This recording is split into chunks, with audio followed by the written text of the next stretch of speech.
Il existe une certaine paix qui accompagne la routine, le genre de calme qui vous empêche de remarquer les fissures qui se forment juste sous vos pieds. Pendant des années, c'était mon quotidien. Se réveiller, préparer la première cafetière dans ma petite boutique de la rue des Martyrs à Paris, servir les mêmes habitués et envoyer un SMS de bonjour à ma femme avant qu'elle ne parte pour son bureau de direction à La Défense. Nous avions construit une vie simple, ou du moins c'est ce que je croyais. Je m'appelle Antoine Moreau, j'ai 39 ans. Je torréfie mes propres grains, je répare mes propres machines et je gère un café où les gens viennent pour ralentir le temps. Ma femme, Valentine, 35 ans, faisait tout le contraire. Toujours en mouvement, toujours en train de réseauter, toujours à la poursuite de quelque chose de plus grand. Elle disait que nous nous équilibrions. Ces derniers temps, j'avais plutôt l'impression qu'elle s'enfuyait alors que je restais enraciné. Chaque matin, elle partait percher sur des talons aiguilles, dégageant un parfum coûteux et une ambition débordante, tandis que j'essuyais les comptoirs en regardant la porte, espérant à moitié qu'elle passerait pour déjeuner comme elle le faisait autrefois. Elle ne le faisait presque plus. Les soirées étaient autrefois notre moment à nous. Elle s'asseyait au comptoir en faisant défiler son iPad, faisant semblant de travailler pendant que je fermais boutique. Parfois, elle me taquinait sur les taches de café sur mon tablier, et je plaisantais en retour sur son obsession pour les vêtements de créateur. Ces petits moments étaient notre rythme, familier et rassurant. Puis est arrivé Julien, son nouveau collègue, le chef d'équipe visionnaire comme elle l'appelait. Un type avec une coiffure parfaite, des dents d'une blancheur éclatante et ce charme facile des grandes entreprises qui donne à chacun l'impression d'être important. À tout le monde, sauf à moi. Au début, j'ai ignoré mon intuition. Chaque fois qu'elle mentionnait son nom, ma poitrine se serrait, mais je me disais que c'était de la paranoïa. Elle avait toujours été fidèle. Elle était toujours rentrée à la maison, jusqu'à ce que la fidélité commence à arriver en retard. Cela a commencé subtilement, des réponses plus courtes, des réunions plus longues, des dîners oubliés, puis ce fameux vendredi où elle n'est rentrée qu'après minuit, prétendant qu'un dîner d'affaires s'était éternisé. Le parfum sur son manteau n'était pas le sien. La marque de la ceinture de sécurité sur son épaule ne venait pas de sa voiture. Je n'ai pas dit un mot. Je voulais des preuves, pas des soupçons. Cette preuve est arrivée quelques jours plus tard sous la forme d'un simple message. Le café était vide, les lumières tamisées, la vaisselle cliquetait doucement dans l'évier. Mon téléphone a vibré, son nom éclairant l'écran. Coucou chérie, réunion tardive ce soir, je vais peut-être dormir près du bureau. Mes mains se sont figées en plein nettoyage. J'ai regardé ces mots, leur calme calculé. Pas d'émoji, pas de chaleur, juste un mur de professionnalisme froid entre deux personnes qui étaient autrefois inséparables. Mais au lieu de l'affronter, j'ai souri. Pour la première fois depuis des semaines, j'ai vraiment souri parce que je m'étais préparé à cela. Vous voyez, Valentine ne savait pas que j'avais des amis dans le quartier, dont l'un se trouvait être le superviseur de la sécurité de nuit de son immeuble, et que son bureau venait d'installer un système de sécurité amélioré avec des flux de caméras en direct. J'ai donc répondu avec désinvolture, presque en jouant, ça marche. Je passerai demain avec du café pour toi et Julien, vous devez être épuisés. 10 secondes plus tard, message lu.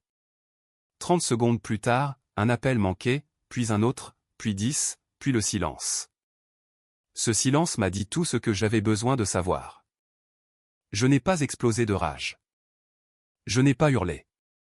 Je me suis assis, j'ai pris une lente gorgée de mon propre café et j'ai laissé l'amertume rouler sur ma langue. Elle pensait que je n'étais que le mari tranquille qui gérait un café de quartier, mais ce qu'elle ignorait, c'est que j'apprenais à préparer quelque chose de bien plus fort que le café. Je préparais ma vengeance, et bientôt, elle allait en avoir le premier goût. Le lendemain matin, la ville semblait trop calme pour la tempête qui se levait en moi. Je me suis rendu au café avant le lever du soleil. La route était encore déserte, le ciel teinté de pourpre et d'or. J'avais à peine dormi, mais mon esprit était aiguisé comme une lame. Chaque mouvement était calculé. En déverrouillant la porte, le carillon familier a résonné dans la boutique, ce même son qui me rendait autrefois fier. Cet endroit était le battement de mon cœur. Je l'avais construit à partir d'un vieux local poussiéreux pour en faire quelque chose de réel. Chaque table, chaque grain de café, chaque petite victoire était à moi.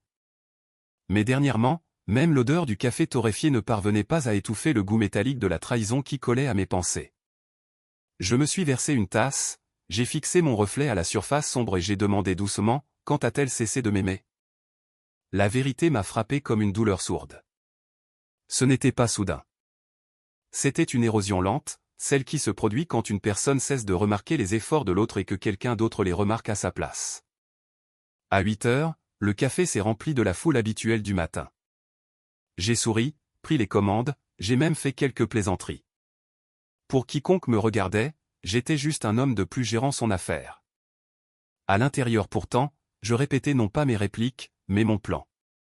À midi, j'ai appelé mon ami Damien, le superviseur de la sécurité de la firme de Valentine. Il était de garde la nuit précédente.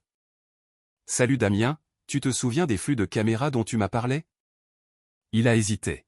« Oui, pourquoi ? » J'ai juste besoin de savoir si la voiture de Valentine était encore sur le parking après minuit, elle dit qu'elle est restée au bureau. Il y a eu une pause, un soupir, puis Damien a dit calmement, « Antoine, sa voiture est partie vers 22h15. Julien est parti 2 minutes après. » J'ai serré le comptoir si fort que mes articulations ont blanchi. « Merci mon pote, c'est tout ce dont j'avais besoin. » Une preuve. Une preuve silencieuse et dévastatrice. Ce soir-là, Valentine est rentrée tôt, faisant comme si de rien n'était. Elle a même embrassé ma joue comme au bon vieux temps. Un baiser doux, faux, répété. « Comment s'est passée ta journée ?» ai-je demandé nonchalamment en feuilletant les reçus du jour. « Épuisante » a-t-elle répondu en se versant un verre de vin, « Nous avons une échéance très serrée, Julien a été providentiel. » Sa voix a légèrement tremblé sur son nom. Je l'ai noté, je l'ai rangé dans un coin de ma tête. « C'est génial », j'ai dit en souriant.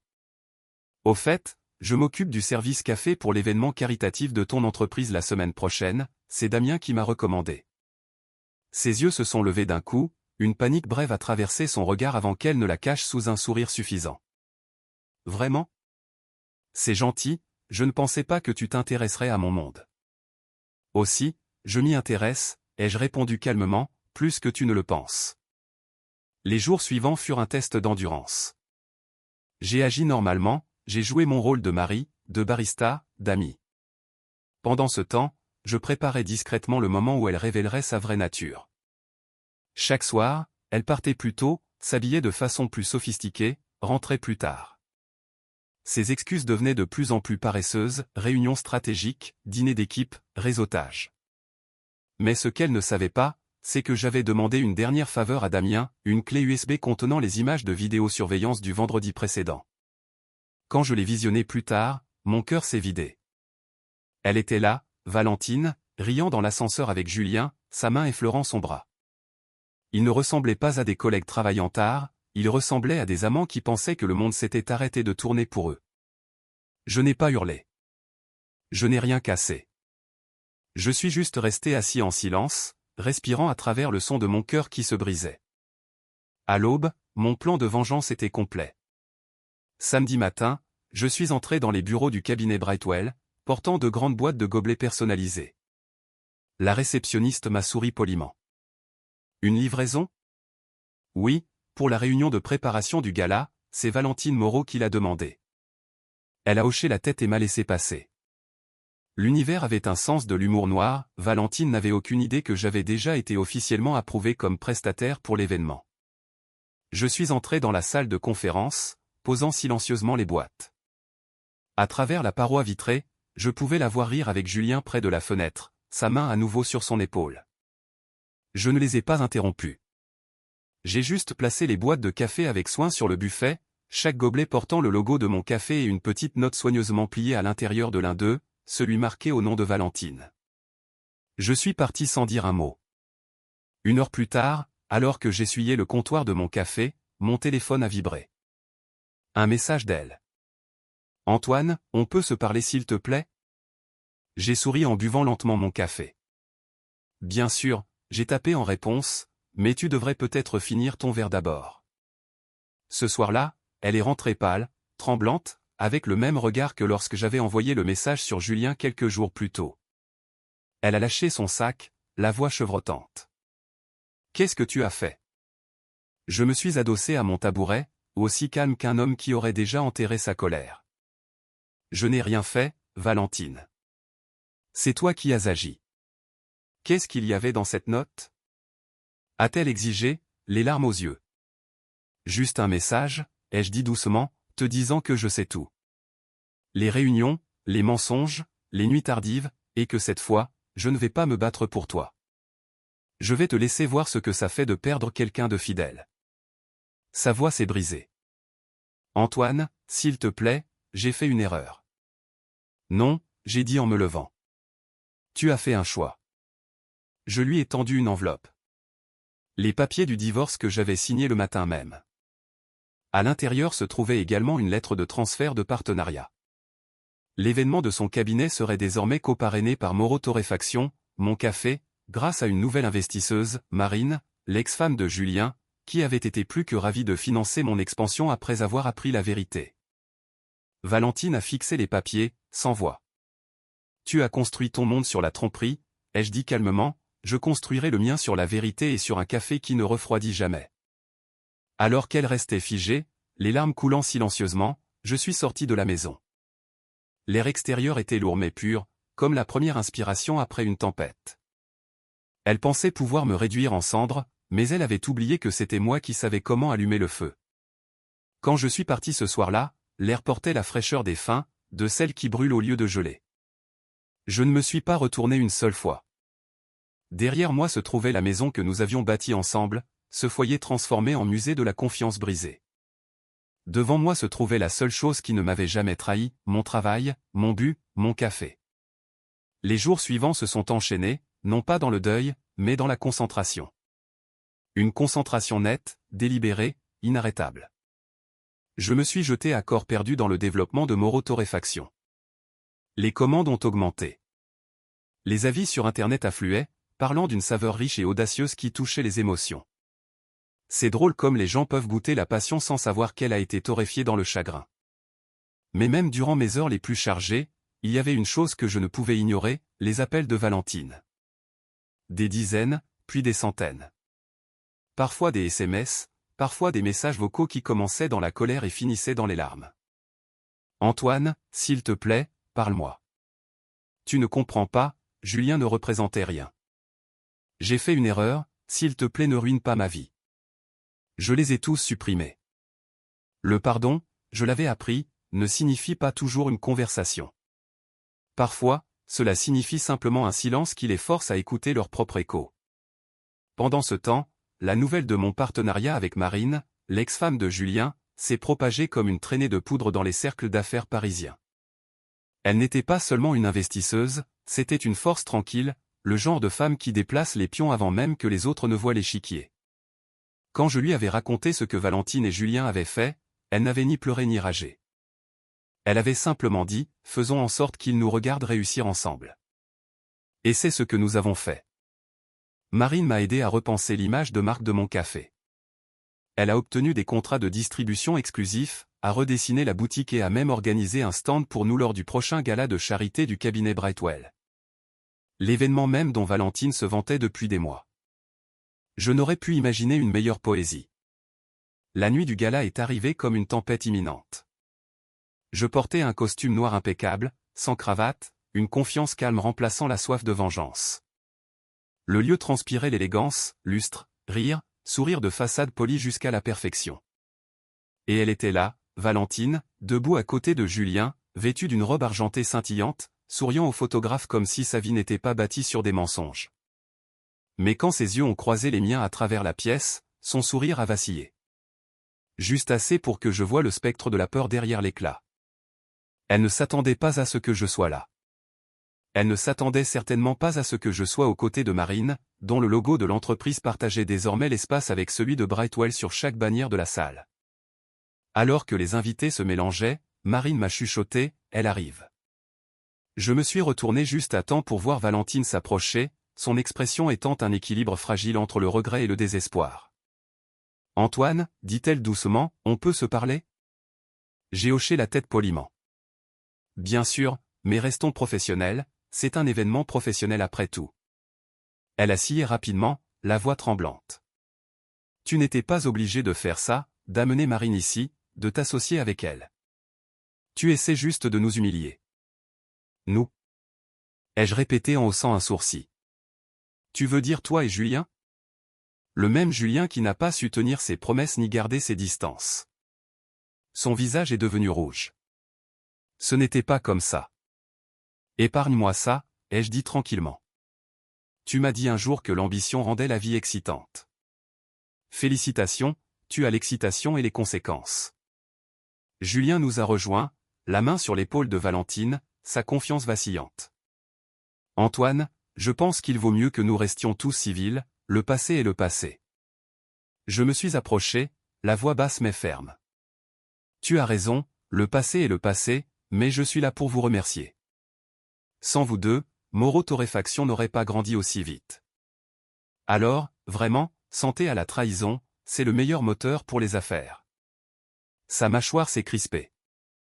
Mais avant qu'il ne puisse répondre, Marine est apparue à mes côtés, calme et posée. Oh Julien, dit-elle avec fluidité, le renouvellement du contrat de ton entreprise arrive le mois prochain, n'est-ce pas? Ne t'inquiète pas, je m'assurerai que nous l'examinions très attentivement. Le sang a quitté son visage. Les lèvres de Valentine tremblaient. La pièce semblait plus petite, l'air plus lourd autour de nous. La musique jouait, les gens riaient, les flashs crépitaient, mais rien de tout cela n'avait d'importance. C'était l'horreur de vérité, enveloppée de velours et de champagne. Je me suis détourné pour partir, mais la voix de Valentine m'a arrêté. Antoine, s'il te plaît, murmura-t-elle, les larmes aux yeux, tu m'aimes encore, n'est-ce pas? Pendant une seconde, juste une seconde, j'ai revu la femme que j'avais épousée, celle qui dansait pieds nus dans notre cuisine, qui croyait au rêve même quand l'argent manquait. Mais je me suis souvenu des vidéos, des mensonges, du silence après mon message. Je t'ai aimé, j'ai dit simplement, mais l'amour ne survit pas à la tromperie. Il change de forme pour devenir quelque chose de plus fort. Elle secoua la tête, la voix brisée. Plus fort? Tu es devenu cruel? Non, répondis-je doucement, je suis devenu libre. Marine et moi nous sommes éloignés, les laissant tous les deux face à leur propre chute. Beau, tragique, démasqué. Dehors, l'air de la nuit était vif et pur. Marine s'est tournée vers moi avec un léger sourire. Tu as géré ça avec brio. J'ai haussé les épaules. Je ne cherchais pas le scandale, juste à tourner la page. Elle m'a observé un instant. Tu es sûr que c'est tout ce que tu veux? J'ai marqué une pause, regardant le ciel étoilé. Je veux la paix, et je pense que j'en suis enfin proche. Ce que ni l'un ni l'autre n'avions prévu, c'est ce qui est arrivé ensuite. Parce que la vengeance, même parfaitement exécutée, ne se termine jamais proprement. Elle persiste. 3 jours après le gala, Valentine s'est présentée à mon café. Pas de maquillage, pas de luxe, pas de fierté, juste la femme qu'elle était réellement. Elle est restée près de la porte pendant que je servais les clients, attendant silencieusement que le dernier parte. Quand je me suis approché, elle a levé les yeux, le regard rougi. « Je suis désolé Antoine », murmura-t-elle, « pas de t'avoir perdu, mais d'avoir perdu l'homme qui m'aurait pardonné si je lui avais simplement dit la vérité. » Je n'ai pas répondu. Je lui ai juste tendu une tasse de sa boisson préférée, un cappuccino au caramel avec un supplément de mousse, et j'ai dit doucement, « Tu m'as dit un jour que le café était un réconfort, peut-être qu'il peut encore l'être. » Elle a hoché la tête, laissant couler ses larmes, et est partie sans un mot de plus. Alors que la porte se refermait derrière elle, j'ai ressenti quelque chose que je n'avais pas ressenti depuis des mois. Ni colère, ni victoire, mais une libération. La vengeance était terminée. La douleur était passée. Et pour la première fois depuis longtemps, je n'étais plus amer. J'étais éveillé. Un mois s'est écoulé après ce matin silencieux au café où Valentine était partie pour la dernière fois. La saison avait changé, et moi aussi. La vie avait cessé d'être quelque chose qu'il fallait simplement endurer pour redevenir quelque chose qu'il fallait construire. Chaque matin, j'ouvrais la boutique avant l'aube, le ronronnement doux de la machine à expresso m'accueillant comme un vieil ami. Les affaires prospéraient. Des files d'attente se formaient devant la porte. Les magazines locaux écrivaient sur le café qui s'était relevé d'un cœur brisé. Ils ne connaissaient pas toute l'histoire, et je n'avais pas besoin qu'ils la sachent. Certaines choses sont mieux laissées entre ceux qui les ont vécues. Marine passait souvent l'après-midi pour discuter des plans d'expansion. Elle avait une confiance tranquille, celle qui n'a pas besoin de faire de bruit pour être puissante. Parfois, elle riait en disant, qui aurait cru que la vengeance aurait un goût si onctueux? Et je souriais. Mais au fond de moi, je savais que ce que nous avions construit n'était pas de la vengeance. C'était une rédemption. Un soir, alors que le ciel devenait doré, Marine et moi étions assis devant le café avec 2 tasses de noir intense, regardant les passants. Alors, demanda-t-elle, quelle est la suite pour toi, Antoine? Tu prévois toujours d'ouvrir ce 2e établissement? J'ai hoché la tête. Oui, peut-être dans le centre, mais je veux que ce soit plus qu'un simple commerce. Je veux que cela signifie quelque chose, pour rappeler aux gens que s'effondrer ne veut pas dire qu'on est fini. Elle sourit doucement. Tu es déjà ce rappel. Ces mots m'ont touché plus profondément qu'elle ne le pensait sans doute car, pour la première fois depuis longtemps, je ne me sentais pas défini par ce que Valentine m'avait fait. Je me sentais défini par ce que j'avais fait après. Cette nuit-là, en fermant boutique, j'ai trouvé une petite enveloppe glissée sous la porte du café. Mon nom était écrit d'une écriture familière. À l'intérieur se trouvait une note courte, tremblante mais honnête. J'ai quitté la ville. Je recommence à zéro. Merci de m'avoir appris ce qu'était l'amour et ce qu'il n'était pas. J'espère qu'un jour tu pourras me pardonner. Valentine. Je suis resté là un long moment, la lettre à la main, la rue calme à l'exception du murmure d'une voiture qui passait. Je n'éprouvais plus de colère, juste le sentiment d'avoir bouclé la boucle, un chapitre se tournant avec un dernier son délicat. Je suis passé derrière le comptoir, je me suis préparé une dernière tasse pour la nuit et j'ai posé la lettre de Valentine sur l'étagère, à côté de ma première licence d'exploitation. Les 2 extrémités de mon histoire côte à côte. J'ai pris une lente gorgée, la chaleur se diffusant en moi. Pardonnez, ai-je chuchoté, pas pour elle, mais pour moi-même. Des semaines plus tard, l'ouverture officielle de Moreau Torréfaction dans le centre a attiré une foule plus grande que tout ce que j'avais imaginé.